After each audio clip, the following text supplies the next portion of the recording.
let's chat about choosing hope.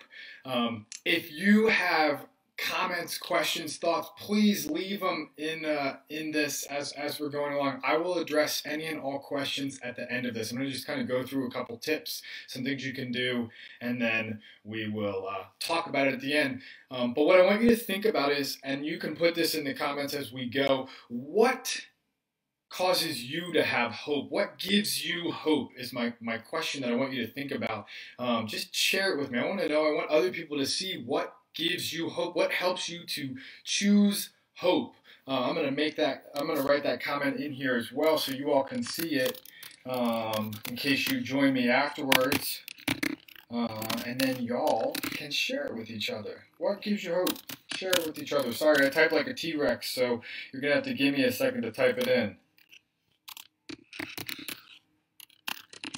All right, I'm still typing because, again, I type like a T-Rex.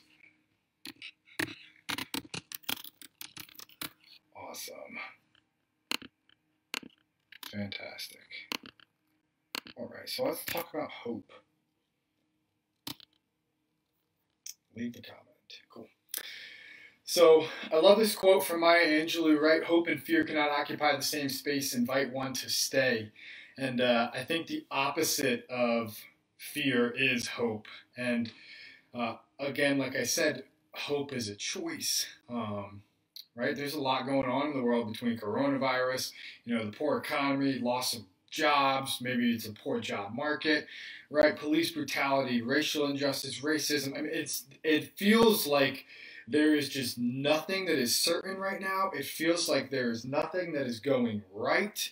It's very easy to think about everything that's going on that is so awful, right? Which is why the quote in my image here is, despite all the bad, because there is a lot of bad, I'm always going to still choose hope. And that's what we're going to talk about. So how do we do that, right? First, you got to know what hope even is. What does it mean to be hopeful? What is it about, right? So hope is a want or a desire. It's or a need or a belief that there will be better, that the future, that you, that others, that the world, fill in the blank, right? Whatever that want, need, or desire is, you are wanting or desiring or needing it to be better. That's what we're talking about. And I think for me, that's what Chasing the Awesome Life is all about, wherever it's out on the screen, right? There's the logo here. Yeah, it's the opposite. I can't go like that. Chasing the Awesome Life is about hoping for more. But hope is also, and belief is also rooted in action. People tell me all the time they're believing in something. I believe this. And the question is always, are you willing or able to be living out what it is you say you believe? The word literally tells you what to do. If you're believing, you better be living. That's what hope is all about. It's an action. You can't take action if you are afraid, which is why this quote from Maya Angelou of hope and fear cannot occupy the same space is so powerful and poignant. Because if you are consistently worried about everything that could go wrong, you can't be hopeful for the future and what could go right. So how do we choose hope? 3 things you can do, okay? So, first thing, find a mantra. Find something that you can cling to, something that gives you hope, something that reminds you that tomorrow can be better, that you can be better, that others can be better. For me, it's keep chasing or be awesome today. Literally my wrist, right? Like you might not be able to see it very well this way, right? But these bracelets, these intention bracelets, mine says be awesome. It's why I went out with my boys during quarantine about a month ago now, and we took chalk and we wrote "Be Awesome Today" on the sign poles in our neighborhood. Because just that simple reminder that you repeat to yourself when there is bad and there is wrong and things are not going well, that simple reminder can make all the difference. It's why in Chasing the Awesome Life, I've created stickers. It's why I've got a shirt that people can purchase, because it's a reminder to yourself that I can keep chasing for more. I can continue to be better. Others can be better. There is power in choosing to see the better than focusing on the negative. And as humans, we tend to focus on the negative. It's who we are. It's part of our nature as individuals. That's okay. It's not a bad thing. But we must be willing to, despite all the bad, practice the skill of choosing hope. Having a mantra makes a big difference in that. So it doesn't have to be keep chasing, it doesn't have to be awesome today. If you've got a mantra that you use, share it in the comments so other people can see. At the university where I work, our Department of Recreation says, win the day. I love that. It's a great mantra. There's tons of things you can choose, but that's a wonderful practice if you want to be more hopeful. Choose a mantra, okay? And then you have to practice hope daily, okay? Daily practice is key when it comes to choosing hope and finding that awesome mindset, choosing to, be the best version of yourself. We have to practice it daily. I think it's Zig Ziglar who says, motivation isn't always there, which is why they recommend it daily. It's kind of like taking a shower. That's not the exact quote, but that's the point, right? We have to practice this daily, and there's lots of ways you can practice it. For myself, I journal. Every day I write down 3 things, and it's not 3 things that I'm grateful for, though gratitude is helpful. But I believe in action. So I write down 3 things that I've done, someone else has done, or that I've experienced, something that happened that brings me joy, right? That causes me to find hope, to believe in things being better. So practice it daily. I've literally made it a habit. I have an app on my phone that tracks when I have done my journaling or not. My phone now reminds me every night. So at about 9 o'clock, it now sends me a notification that says journal. And I sit down and the cool thing is that when we're practicing it daily, when we're doing that, it's really cool because then you start to notice it more. So for example, yesterday I was tickling Cooper on the couch, just having a blast, like just literally just being goofy. And the way he was laughing just brought me so much joy.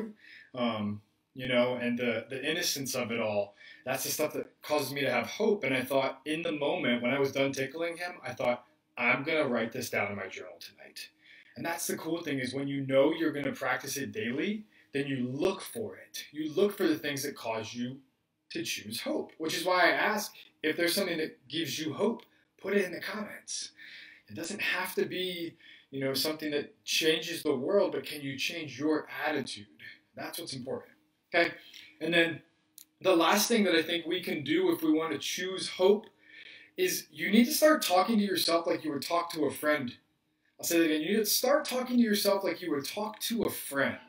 So you probably all have a friend, a family member, someone who, when you are down, when all the bad is happening, when you're not in a good spot, you reach out to them and you say, hey, I need your help. And you process through things and we talk through things and we try and figure out, how we can get better or how a situation can get better.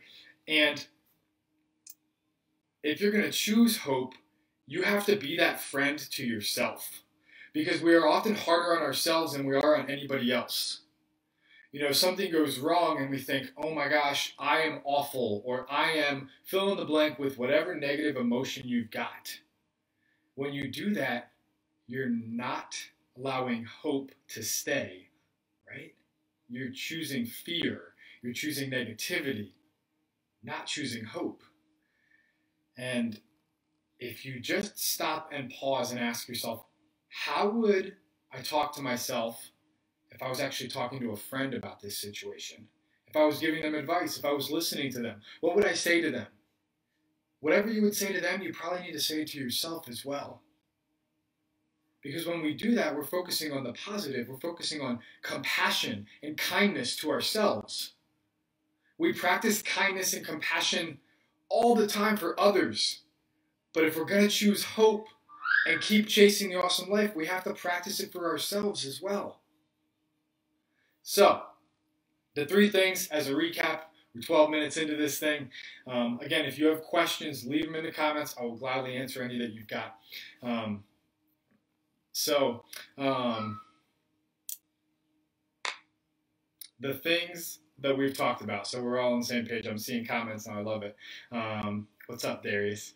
Um, so, um, when we think about hope, the three things that we need to practice are, right? Pick a mantra, okay? Practice it daily and talk to yourself like you would talk to a friend.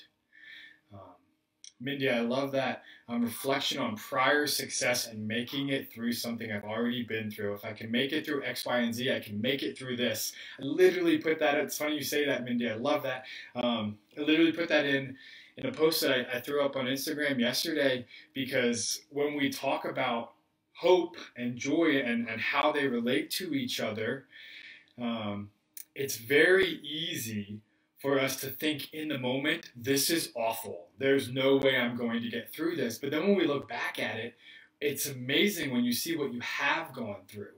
When we talk to students and we're talking to young adults, it's very easy in the moment when you're facing that adversity, when all this bad is happening, to think this is the end of the world. And it might not be the end of the world, but to that person, it's the end of their world. It is their world that feels like it is collapsing in. And it's important to remind people that we all have within us the power to choose how we respond, to choose joy, to choose hope, and to develop that mindset of, I've got this. That's why my live video 2 weeks ago was called You've Got This, because we all do have it within us, and we all have faced adversity and overcome it in the past. If you tell me you haven't faced adversity, I would ask you to stop and reflect on what you have experienced in your life, because you've probably chosen to be hopeful in the past. And it's important that we reflect on that and we realize that. So, our three things, Mindy's put them right there in the comments for us, right? We got our mantra, we got to practice it, and you've got to talk to yourself like you would talk to a friend. Self-talk. That's it. So, y'all, if you want to keep chasing the awesome life, despite all the bad, you have to choose hope. Thank you for being here with me. I hope you have an awesome day, an awesome weekend, and an awesome life. Y'all, keep chasing.